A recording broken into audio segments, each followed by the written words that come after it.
Assalamualaikum warahmatullahi wabarakatuh.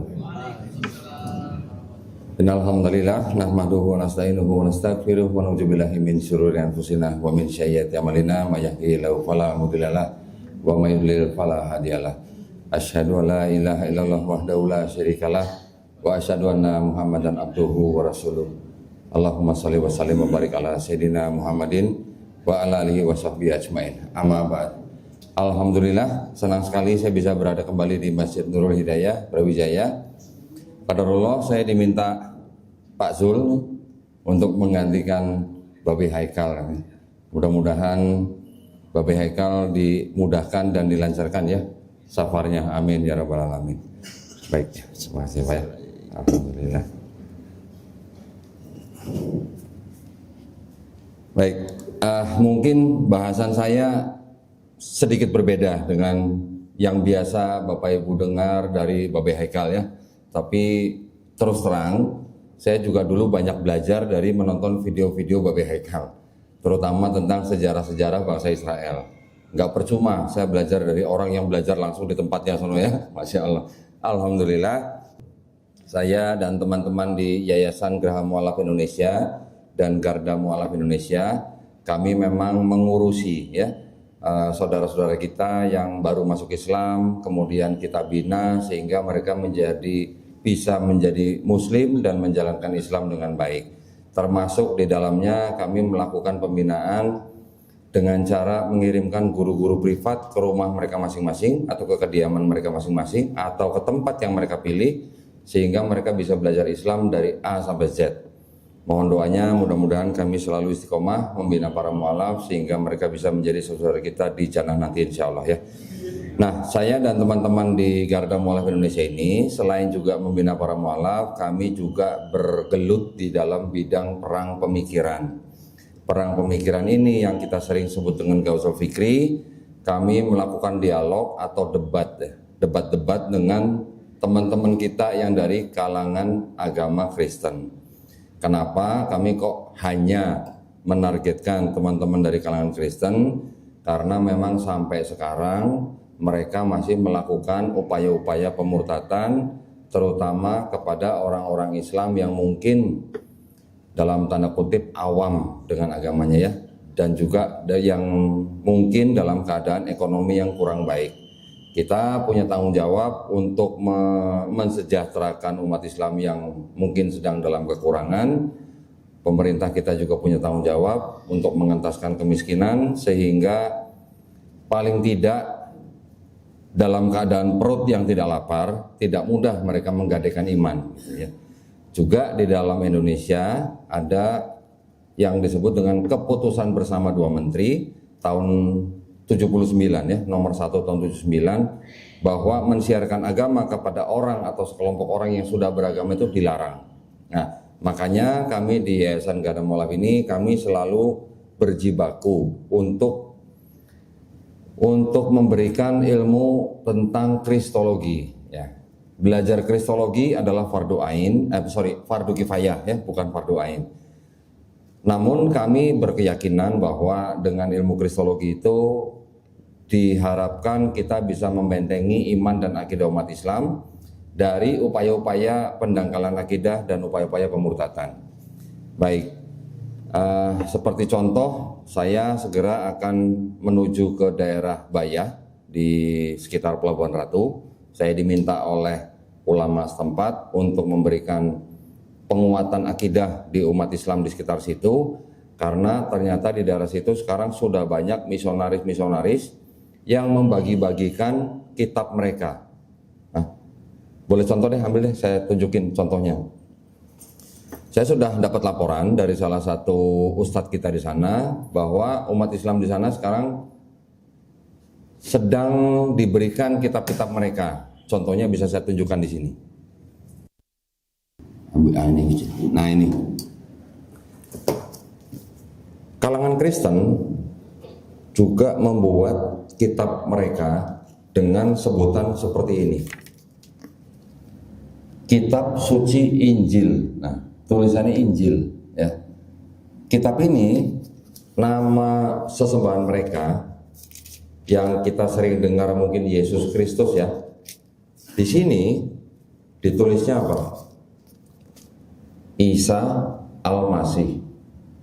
Nah, ya, kenapa mereka kok membuat kitab yang istilahnya Injil, ada istilah Isa Al-Masih, belum lagi nanti di sini ada Nabi Yahya. Nih ada Nabi Yahya, belum nanti ada istilah-istilah Islami yang ada di dalamnya itu apa? Assalamualaikum, insya Allah, ada di dalam kitab ini. Tujuannya apa kira-kira?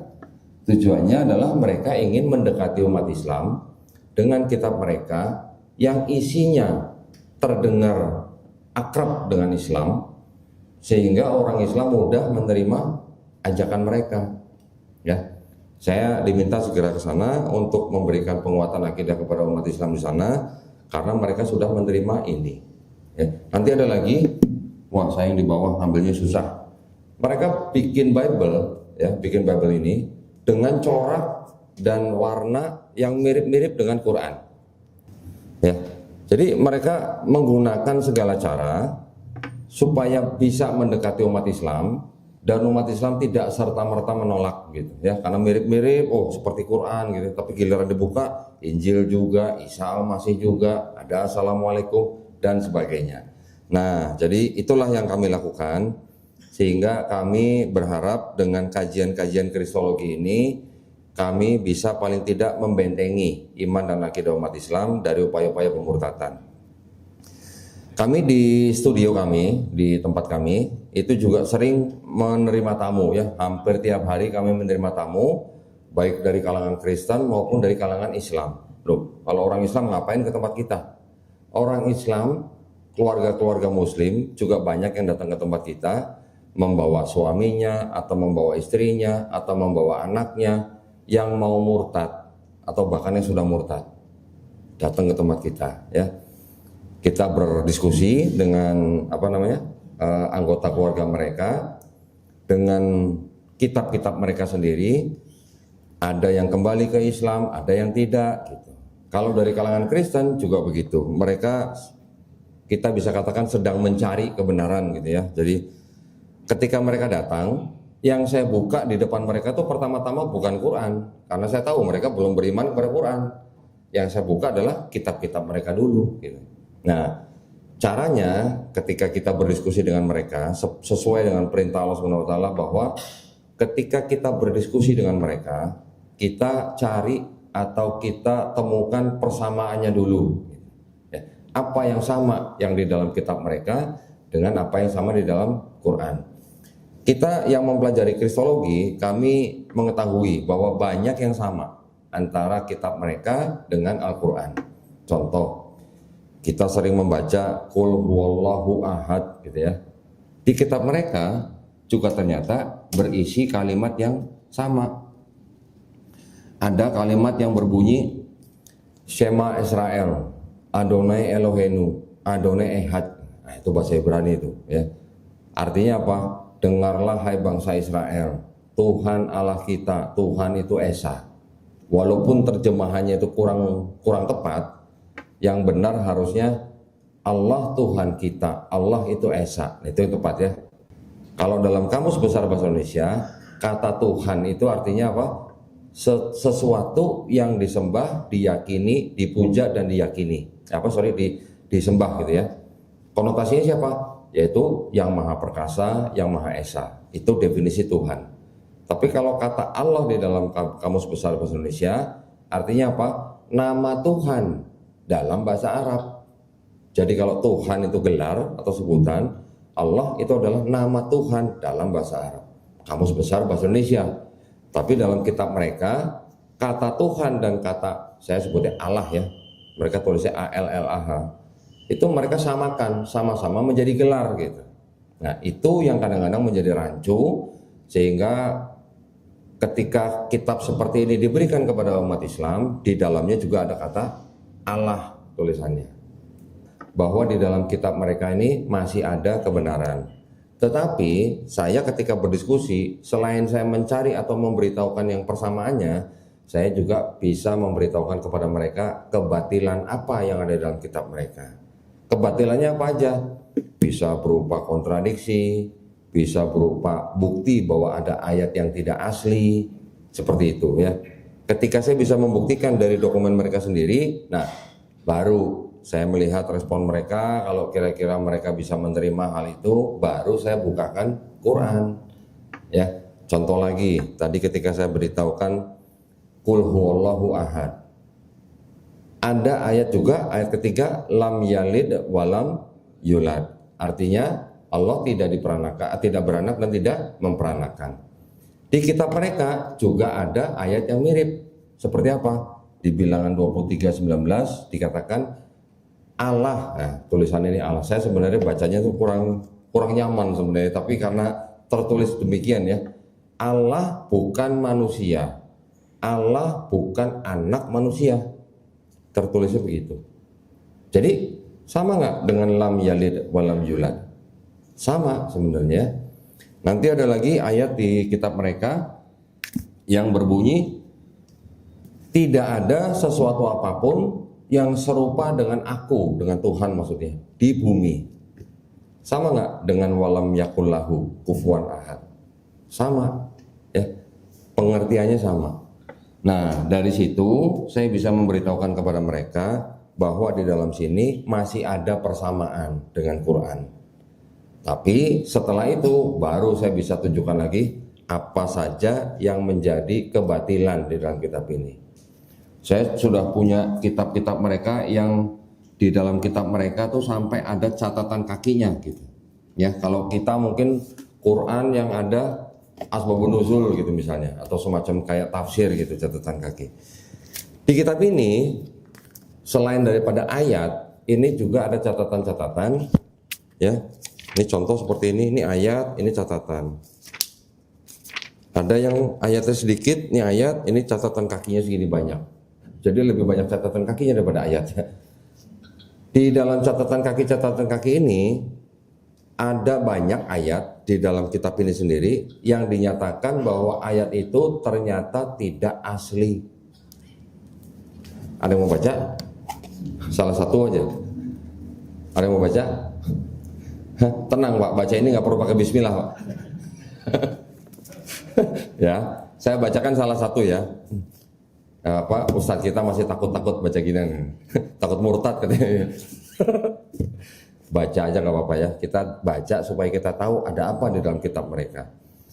Ada satu ayat yang dianggap sebagai satu-satunya ayat yang mengajarkan konsep, pernah dengar Trinitas Pak? Trinitas tahu ya? Trinitas itu adalah akidah mereka bahwa Tuhan itu menurut mereka esa, tapi, nah salah urut tapinya, tapi bisa bermanifestasi dalam 3 pribadi. Ya, satu-satunya ayat di dalam kitab ini, setebal ini, yang dianggap mengajarkan konsep Trinitas itu cuma satu. Ya, bunyinya begini dalam 1 Yohanes pasal 5 ayat 7, sebab ada 3 yang memberi kesaksian di dalam sorga, Bapa, Firman, dan Roh Kudus, dan ketiganya satu. Nah, jadi disebutkan ada Bapa, Firman, Roh Kudus, dan ketiganya satu. Itu yang merupakan ajaran Trinitas saudara kita yang Kristen. Ternyata ada catatan kaki begini Pak di dalamnya. Ayat ini tidak terdapat dalam naskah-naskah Yunani yang paling tua, dan tidak pula dalam terjemahan-terjemahan kuno, bahkan tidak dalam naskah-naskah paling baik dari Vulgata. Vulgata itu Bible dalam bahasa Latin di abad keempat. Ya. Ayat ini kiranya aslinya sebuah catatan di pinggir halaman salah satu naskah terjemahan Latin yang kemudian disisipkan ke dalam naskah-naskah oleh penyalin dan akhirnya bahkan disisipkan ke dalam beberapa naskah Yunani. Bagian akhirnya tertulis gini, karenanya ayat ini pasti tidak asli. Kok bisa kitab yang katanya kitab suci punya catatan kaki mengatakan sendiri bahwa ayat yang ada di dalam kitab ini pasti tidak asli? Nah, itu seperti ini tidak semua jemaat punya, bahkan mungkin jemaat tidak ada yang punya, karena kitab ini apa? Ada tertulis nih, tidak untuk diperdagangkan. Jadi jemaat biasa nggak bisa punya ginian. Lah kalau Doni dapat dari mana? Ada deh gitu. Nah, hal-hal seperti ini yang kita pakai untuk berdiskusi dengan mereka, kita tunjukkan, kita suruh mereka baca sendiri. Saya sering bertanya mereka ketika mereka sudah baca, pasti tidak asli. Saya tanya, tidak asli itu kata lainnya apa? Apa Pak kata lainnya? Tidak asli. Palsu. Nah, gitu ya. Dan ini baru salah satu dari sekian banyak ayat-ayat yang seperti ini ada di dalam kitab mereka. Bukan berarti kita mau apa ya? Mau menista, mau menghina agama mereka, bukan. Tapi ini ada buktinya, ada barang bukti bahwa ada ternyata pemikiran-pemikiran agama yang berasal dari mungkin pemuka-pemuka agama mereka di awal-awal dimasukkan menjadi agama, dinaikkan menjadi ayat gitu. Nah, jadi kalau kita sebagai umat Islam yang sudah beriman kepada Quran diperlihatkan begini, terus tapi kita nggak tahu ini, kan kita kadang-kadang mungkin saudara kita yang sedang dalam kesusahan masih bisa goyang imannya. Tapi kalau kita sudah tahu seperti ini, gimana? Nggak mungkin gitu ya. Bahkan ada yang sudah sekitar umur 40-an gitu, sudah mengakui bahwa ini ada kesalahan, sudah mau masuk Islam, tapi nggak berani bersyahadat karena apa? Karena takut sama anak. Takut sama orang tua, takut sama suami atau istri. Itu yang sering terjadi. Nah, buat kita harus selalu bisa menjaga dan melindungi iman dan akidah keluarga kita, teman kita, kerabat kita dari upaya-upaya semacam itu. Kita yang mempelajari kitab mereka, kita juga bisa mengetahui bahwa di dalam akidahnya mereka, di mana mereka tuh menyembah ya, meninggikan Nabi yang kita kenal Nabi Isa alaihissalam, mereka kenal dengan nama Yesus Kristus, mereka meninggikan segitu tingginya sampai mereka menganggap Yesus itu Tuhan yang setara dengan Tuhan yang Maha Esa itu. Nah, tapi ketika kita belajar di sini ada konsep yang namanya konsep penebusan dosa. Jadi kalau kita umat Islam, kita taunya hanya kalau kita beriman dan melakukan amal soleh, kita akan masuk jannah. Tetapi kalau di sini mereka harus percaya bahwa Yesus yang disalib di atas kayu salib itu sudah mati untuk menebus dosa mereka. Nah, orang Yahudi juga punya kitab sendiri. Mereka sebut kitab mereka adalah kitab Tanakh. Ya, ini kitabnya orang Yahudi nih. Kitab Yahudi ini yang akhirnya menjadi bagian. Ini kan kalau segini kan 2/3 kali ya. 2/3 dari kitab ini asalnya dari kitab ini. Nah, kitabnya orang Yahudi ini yang ditulis dalam bahasa Yunani, ditulis kira-kira abad 5 sebelum Masehi, diterjemahkan menjadi kitab Yunani yang disebut dengan Septuaginta. Ini yang menjadi perjanjian lamanya orang Kristen. Setelah itu kita bisa bagi lagi di dalam bagian yang kedua ini yang disebut dengan perjanjian baru ini. Di sini ada kitab-kitab yang disebut dengan, saya sebutnya gospel gitu ya, gospel. Saya nggak sebut Injil. Kalau orang Kristen sebutnya Injil. Saya tidak mau menyebut Injil. Kenapa? Karena ini bukan Injil yang diterima oleh Nabi Isa alaihissalam yang disebutkan dalam Quran. Kalau di Quran Injil ada berapa Pak? Kan cuma satu kan? Di sini ada 4 nih Pak. Ada Matius, Markus, Lukas, Yohanes gitu. Jadi buat saya ini bukan Injil yang diterima oleh Nabi Isa alaihissalam. Bagian terakhir, kelompok terakhir ini yang disebut dengan surat-surat. Surat-surat Paulus, surat-surat Petrus, surat-surat Yakobus dan sebagainya ya. Petrus, Yakobus itu kalau mereka di sini sebut rasul. Tapi rasul, istilah rasul di sini itu beda dengan istilah kita rasul, beda. Kalau di sini disebut rasul itu hanya dianggap sebagai pengikut Yesus. Kita rasul adalah apa? Utusan Allah SWT yang menerima risalah, gitu kan? Nah, kalau kita bandingkan 3 kelompok ini dalam konsep ketuhanannya, ternyata yang perjanjian lama punya Yahudi ini dengan ajaran Yesus yang di dalam 4 gospel ini ternyata sama, ternyata tauhid. Jadi dengan kata lain, Yesus yang diceritakan di sini ini juga mengajarkan ketauhidan. Ya, Yesus yang di sini tidak pernah mengajarkan agama Kristen. Yang disebut Kristen siapa? bukan Yesus dan pengikutnya, tapi siapa? Orang yang bernama Paulus dengan pengikutnya, itu yang disebut sebagai Kristen di sini. Jadi kalau gitu Yesus Kristen bukan? Ya bukan, orang nggak pernah mengajarkan Kristen ya. Bahkan kalau kita baca, Yesus yang diceritakan di 4 Gospel ini melakukan apa? Kecil disunat usia 8 hari. Ya. Lukas pasal 2. Kemudian Yesus juga puasa 40 hari. Kita umat Islam puasa berapa hari? 30 hari. Tambah Syawal, beda dikit lah, tambah puasa-puasa sunat juga udah mirip lah ya, nggak jauh lah. Kemudian Yesus di sini selain sunat, selain puasa juga tidak makan babi. Kenapa? Karena Yesus di sini mengatakan dia tidak membatalkan hukum Taurat. Matius 5, 17, 18. Jadi kalau tidak membatalkan hukum Taurat, pasti dia tidak makan babi. Karena di hukum Taurat yang disebut di sini, ini babi haram. Ya, ada sunat, ada babi haram, ada wudhu dan sebagainya. Kemudian yang dilakukan Yesus apalagi di sini? Yesus juga ternyata selain sunat, selain puasa, selain dia nggak makan babi, dia juga ternyata sholat. Sholatnya seperti apa? Sama seperti kita, sujud. Matius 26 ayat 39. Kemudian yang terakhir diceritakan juga Yesus di sini juga, walaupun ceritanya Yesus disalib ya, kita umat Islam tidak percaya bahwa yang disalib itu adalah Yesus atau Nabi Isa alaihissalam.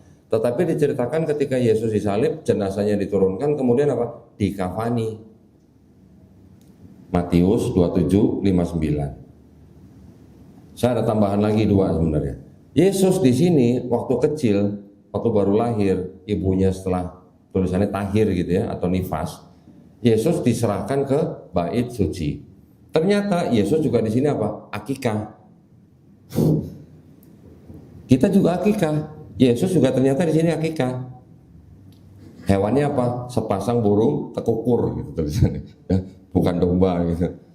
Yesus juga di sini apa? Dibaptis. Umat Islam dibaptis nggak Pak? Pak Zul dibaptis nggak Pak? Oh, syahadat. Beda dong Pak. Kita dibaptis nggak Pak? Umat Islam? Hah? Enggak. Emang nggak ada yang mandi besar di sini?